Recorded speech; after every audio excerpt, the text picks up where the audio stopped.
A single Netflix casting rumor collapsed within about 72 hours this week, and watching it unravel carefully tells you something considerably more interesting than the story itself ever could on its own.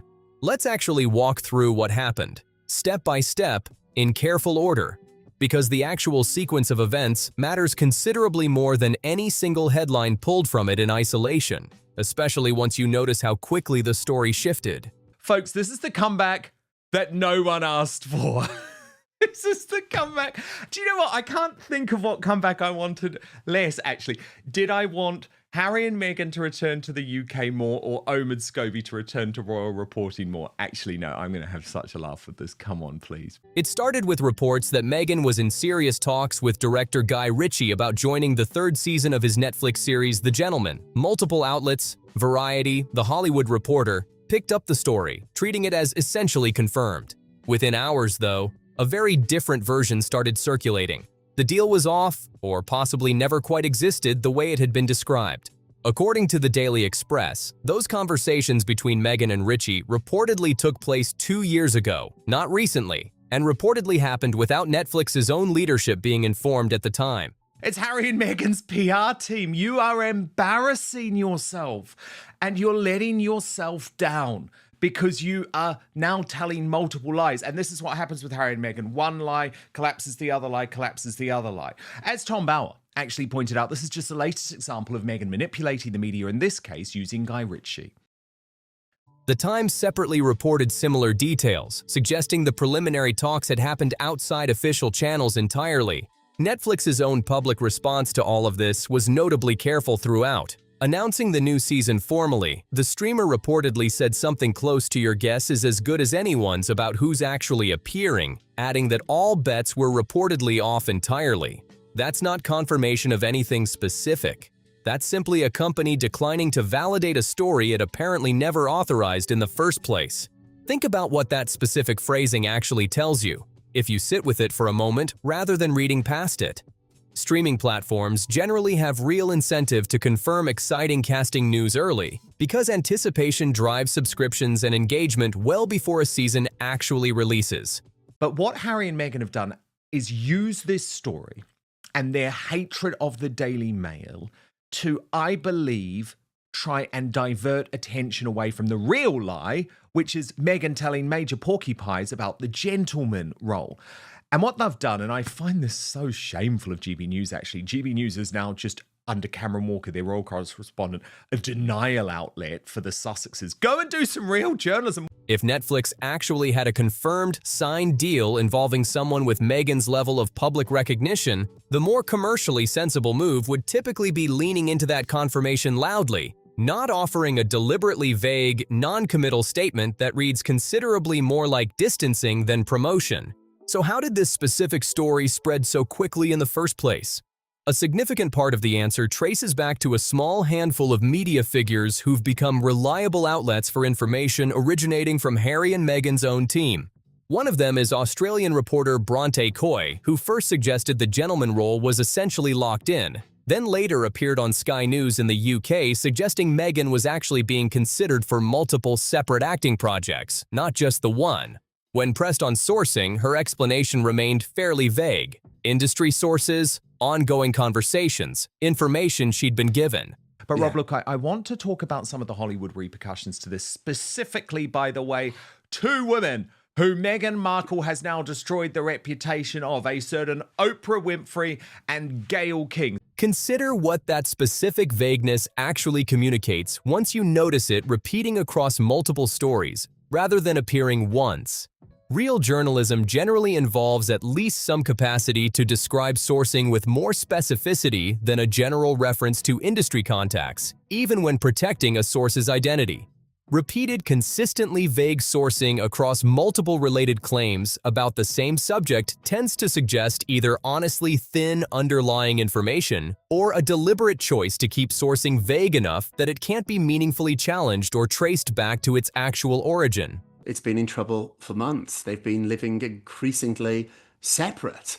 And if you just think about it, it doesn't matter that they're royals, that they're famous. A marriage is two people. And when you have two very difficult people put into a house together, it's going to explode. Harry is a deeply compromised human being. He has issues. Meghan has her issues too. And to put them in a house and give them two babies, have two kids, suddenly doesn't make it perfect. In fact, it actually does the opposite. I want to be fair here before going further, because this specific pattern deserves proper context rather than simple mockery. Entertainment journalism regularly relies on early-stage information about deals that haven't been formally signed, and reporting on preliminary conversations isn't inherently deceptive. Plenty of legitimate industry reporting covers negotiations that later fall through or evolve significantly from their original framing. The problem here isn't that early reporting existed, it's the specific pattern of each new claim arriving conveniently timed to reinforce a broader narrative about Meghan being commercially in demand, right as public attention was focused on questions about why this couple was actually returning to Britain. Has a long, long history of manipulating the media. Constant Instagram photographs of her children. This is the woman who sought privacy, who doesn't stop invading her privacy and now her children's privacy. This is the woman who constantly posts photographs and memorandums and things about where she has been, invariably delist occasions. So no, this was a classic Meghan ruse to get publicity to prove that she was wanted. And she uses people. Biographer Tom Bower has characterized this specific pattern as simply the latest example of Meghan working to manage media narratives through informal industry connections. In this case, reportedly through Guy Ritchie specifically. Bower's broader point, developed across years of covering this couple, is that this kind of strategic media management has a long history. Frequent social media documentation, careful association with recognizable names, a consistent pattern of leveraging proximity to fame rather than generating it independently. It's worth situating Bower's specific critique within his own broader body of work here, because context matters for how much weight to give any single characterization. Bower has spent considerable time researching and writing critically about this couple across multiple books, developing a fairly consistent thesis about their approach to public image management. It was the right home for that chapter of their lives, but their children's education and evolving priorities would shape what came next, including where they chose to live and for how long. That consistency cuts two ways.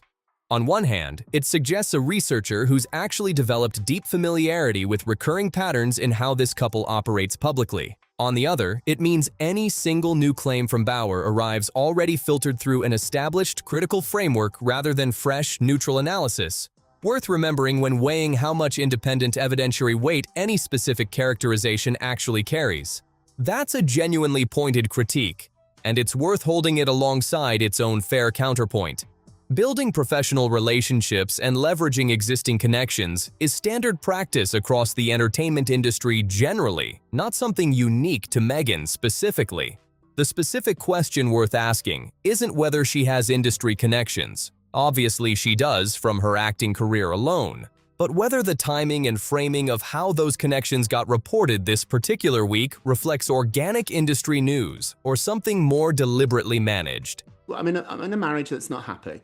My husband's not happy. So what I'm going to do to fix it is to move back to a country that I despise, a country that I really don't like. I don't like the weather. I don't like the people. I don't even like the food. How is that a solution to a marriage problem? It isn't. It's a disaster. It's a time bomb that's going to explode.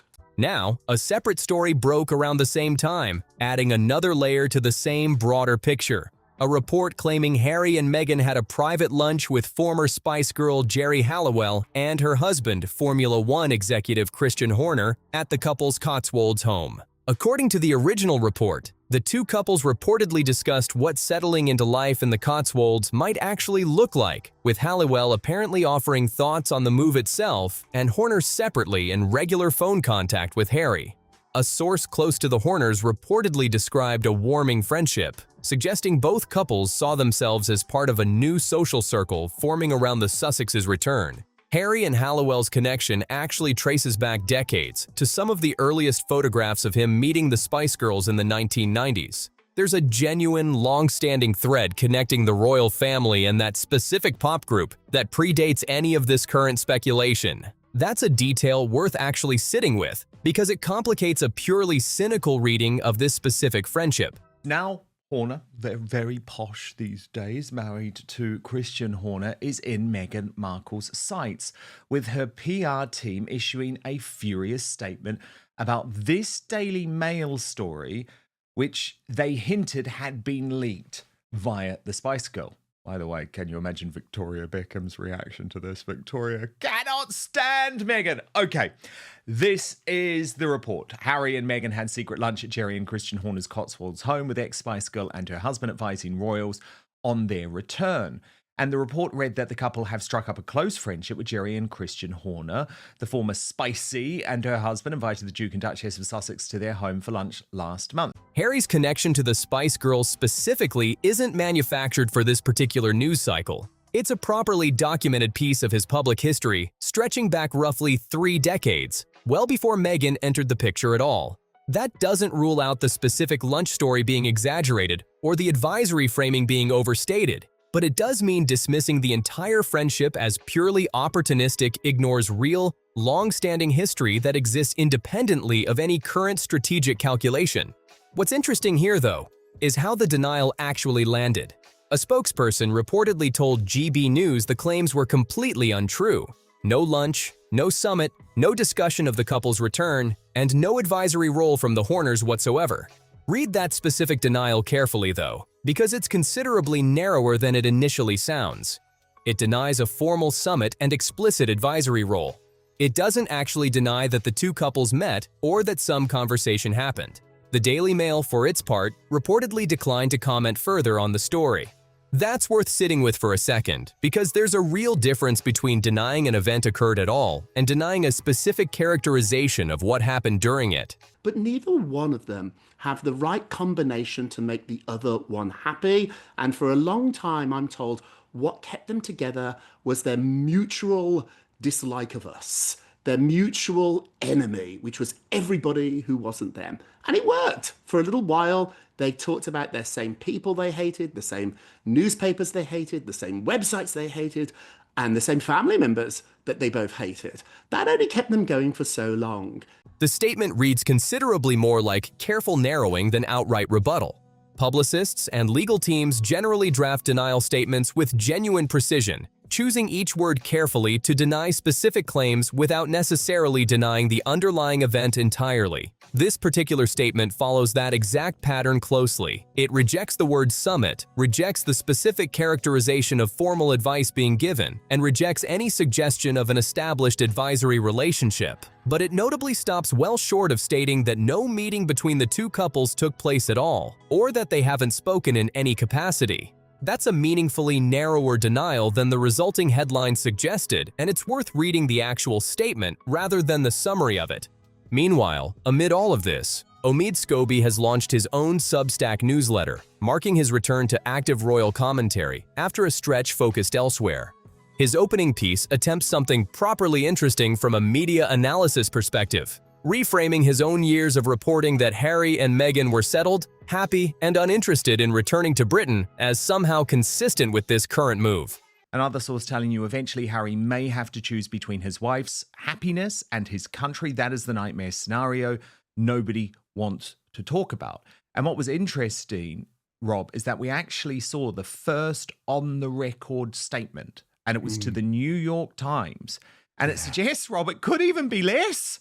It could even be less than 6 months. According to his new piece, while researching a book back in 2023, he'd apparently been told California was never intended as a permanent singular base, that their children's education and evolving priorities would eventually shape where they lived and for how long. He frames the broader narrative around their departure as always having been more complicated than simple rejection of Britain, and suggests that over time, public focus shifted from what he'd actually reported toward assumptions about his own motives and alleged agenda. I want to be fair to Scobie here, because there's a legitimate point buried underneath the more self-serving framing. Journalists covering any long-running, high-profile story do sometimes possess more nuanced information than what ends up in any single published piece, and it's entirely plausible some of what he's now describing actually reflects private context he had access to at the time, but chose not to publish for various reasons. Protecting sources, avoiding speculation ahead of confirmed news, or simply not having enough to responsibly report a specific claim yet.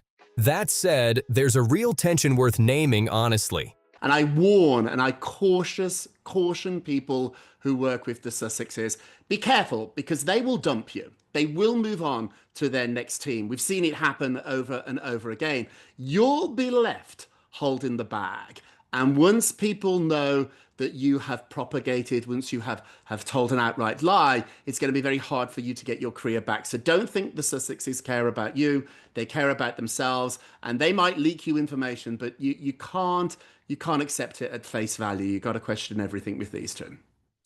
If he actually knew years ago that a return to Britain was actively being considered, that's a significant piece of information to have sat on entirely while consistently publishing coverage suggesting the opposite, that Harry and Meghan were fully settled and uninterested in coming back. Readers reasonably expect journalists covering a story this closely to share materially relevant information as it becomes reportable, not retroactively reframe old silence as prescient foresight once circumstances change. Scobie's piece also describes what he characterizes as years of harassment connected to assumptions about his relationship with the Sussexes, and reflects on how defending himself professionally and simply doing his job started to feel less distinct from each other over time. They've done a really good job of convincing us that they are very happy. I know that they are not. I have spoke to people close to them. We've seen them in action together. This return to Britain is the last chance they have to save this marriage.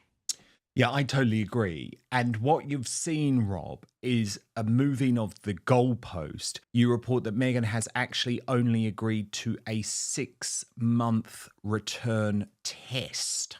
Yeah. And a friend's telling you Meghan is agreeing to try it, but she isn't moving back to Britain. 6 months is the test. She wants an exit strategy. He notably discloses that he's spoken directly with both Harry and Meghan's aides, and occasionally the couple themselves, describing them as among the few people who understood what that specific experience of scrutiny actually felt like. I want to flag that detail plainly, because it's a meaningful admission worth taking at face value rather than glossing over. A journalist describing direct personal understanding and connection with the subjects of his own reporting, framed specifically around shared experience of public criticism, raises legitimate questions about the appropriate distance between reporter and subject, questions worth asking regardless of how sympathetically you view the underlying situation. Journalism, at its foundation, generally functions best when reporters maintain meaningful independence from the people and institutions they're covering. Precisely so, their judgment about what's newsworthy and how to frame it isn't shaped by personal relationship or emotional investment. That doesn't mean reporters can never have any personal rapport with sources. Genuine professional working relationships develop naturally over years of covering the same beat. But there's a real difference between professional rapport built through repeated interaction and the specific framing Scobie offers here, describing a shared emotional experience of persecution that positions him almost as a fellow subject of the same broader story rather than its independent chronicler. It feels like we're giving them a grace, the grace that they would never give us. The marriage is in trouble. This is a chance to save it. He is a deeply unhappy person, and returning to Britain is not going to make him any happier. Friends always ask me what's the secret to a happy marriage, and my answer is really easy. Marry someone who's happy. Marry someone who, neither one of these people are happy. He's not happy with how his life has turned out in America, and neither's she. That framing, whatever its underlying sincerity, complicates any claim to genuine journalistic distance going forward. His piece closes with advice for the couple going forward, specifically that they should resist the urge to respond to every inaccuracy this time around, since once a particular narrative gets established across media coverage broadly, new information rarely proves sufficient to meaningfully shift it. There's a real irony worth noting there, given that the same week his piece published, Harry and Meghan's own team was reportedly actively pushing back against the Geri Halliwell story specifically. If the advice is to stop responding to every inaccuracy, that's advice apparently not currently being followed by the people it was addressed to. Watch how quickly that specific contradiction actually plays out in real time across a single week of coverage. Now, what Meghan does do is she gets a lot of chatter. She gets a lot of publicity. She gets a lot of attention. And networks do like that buzz. Streamers do like that buzz. However, what Meghan has never been able to do is translate that buzz into actually people going out and watching something or buying something. That has never happened for her. Scobie publishes advice recommending restraint and strategic silence. Within days, the exact same team he's writing about issues a detailed, carefully worded statement addressing a specific story, point by point. That's not necessarily evidence of bad faith on anyone's part specifically. Plenty of good advice simply goes unfollowed by the people who could most benefit from it, and there's nothing unusual about a publicity team continuing established habits despite outside commentary suggesting otherwise. But it does undercut, at least somewhat, the idea that this particular piece of advice reflects genuine insight into how this team actually operates, if the team itself doesn't appear to be operating that way.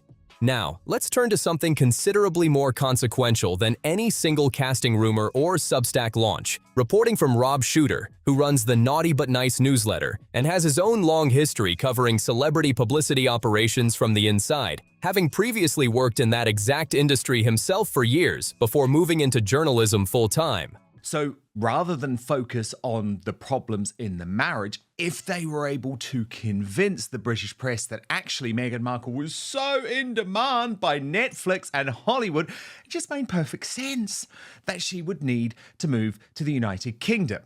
The problem is, these talks between Ms. Markle and Guy Ritchie over his Netflix series The Gentleman actually took place 2 years ago. Shooter's core claim, based on his own sourcing, is direct. This marriage is reportedly in real, sustained trouble, and the move back to Britain functions as something closer to a last attempt to address that strain rather than a purely sentimental homecoming.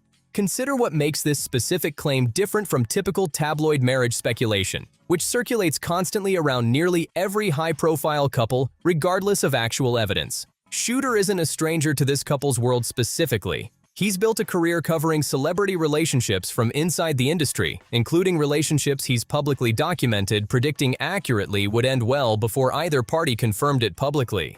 That track record doesn't guarantee accuracy in this specific instance, but it does distinguish his claim from purely speculative gossip, generated with no actual sourcing or professional history behind it. According to his reporting, Meghan reportedly didn't actually want this move and remains properly uncomfortable with it, while Harry has reportedly grown increasingly unhappy with life in Montecito specifically. I want to treat this claim with the seriousness it deserves while being honest about its actual evidentiary weight. This is one journalist's characterization, based on sources he hasn't fully named, about the private internal state of a real marriage.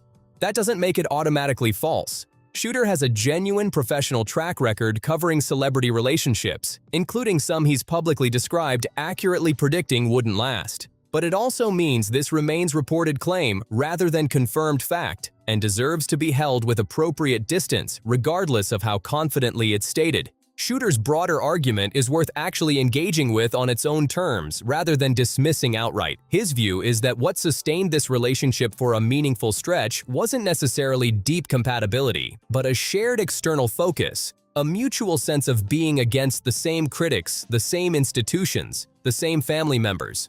That kind of shared opposition can actually function as relationship glue for a period, he argues, but tends to weaken once the external conflict itself starts fading or loses its original intensity. There's something worth sitting with in that specific framing, separate from whether you find it fully convincing. Relationships built partly around shared adversity or shared grievance do sometimes struggle once that particular adversity resolves or simply becomes less central to daily life. Whether that specific dynamic actually applies here isn't something anyone outside the marriage can verify with confidence, but it's at least a coherent, psychologically plausible theory, rather than pure speculation. According to Shooter's more specific reporting, Meghan has reportedly agreed only to what he describes as a 6-month test period in Britain, not a full, permanent relocation. A friend reportedly told him she's willing to try it while maintaining what amounts to an exit strategy if it doesn't work. Separately, another source reportedly suggested Harry may eventually face a genuinely difficult choice between his wife's happiness and his own connection to his home country, a framing that, if accurate, describes a considerably more precarious situation than the warm homecoming narrative being publicly presented.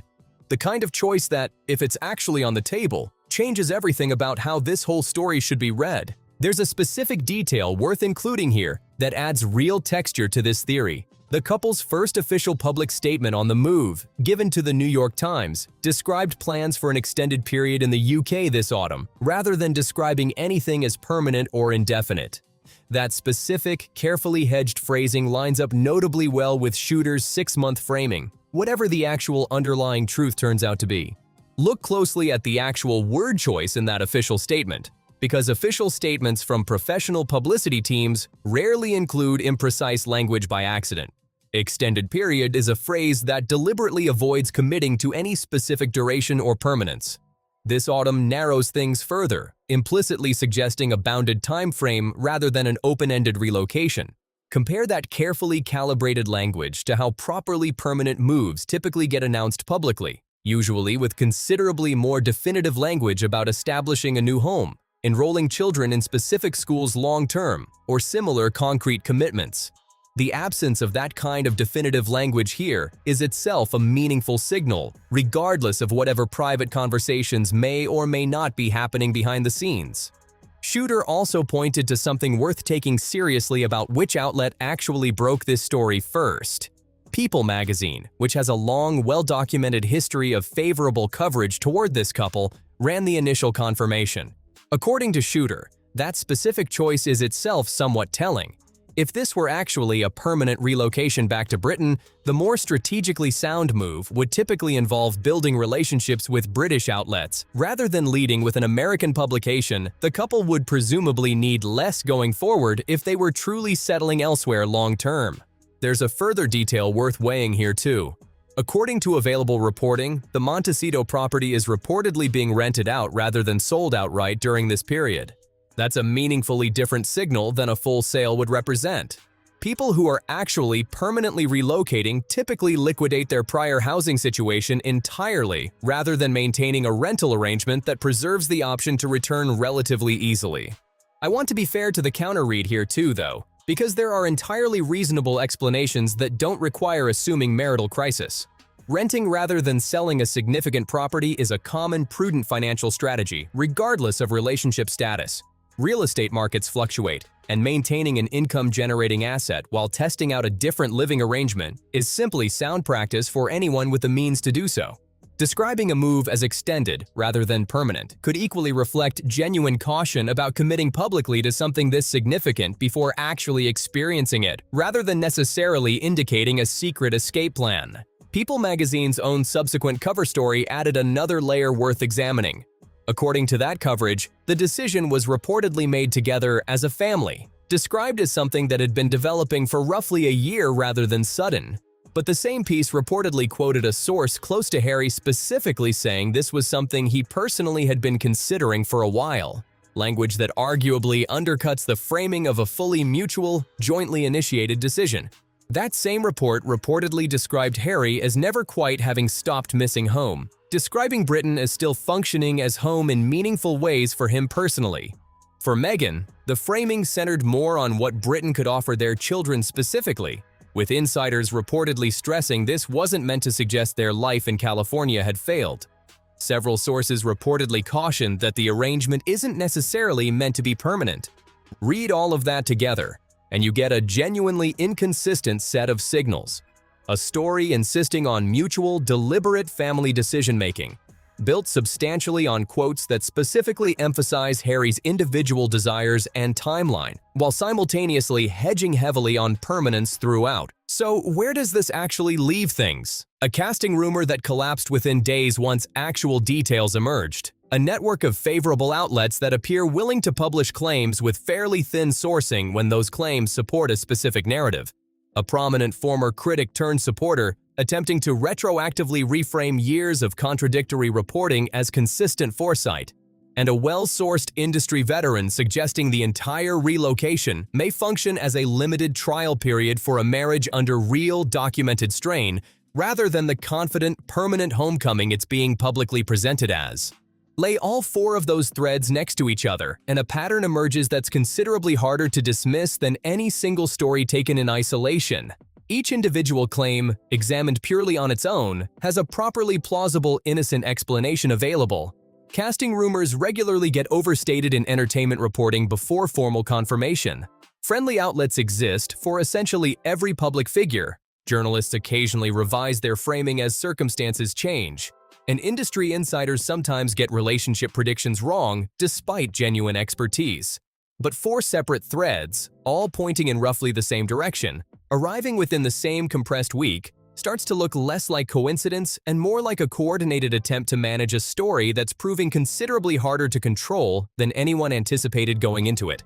None of these threads individually proves the marriage is actually failing outright. Reasonable, entirely innocent explanations exist for nearly every specific detail examined in complete isolation. But taken together, across a single chaotic week of contradictory stories, they suggest a level of narrative management that goes considerably beyond simple privacy protection and a genuine uncertainty about permanence that the public-facing version of this story hasn't fully acknowledged. What do you honestly think? Does the specific pattern of favorable outlets publishing claims that later collapse within days suggest active narrative management? Or is that simply how entertainment journalism normally operates when reporting on preliminary, unconfirmed negotiations? And on Rob Shooter's 6-month test theory specifically, does the rental not sale detail and the careful autumn rather than permanent language in their own official statement make that theory more credible? Or is that reading too much into ordinary financial caution and normal hedging in a public statement? Let me know your honest take in the comments, and if breakdowns like this one are what you come here for, go ahead and subscribe to Palace Insider so you don't miss the next one.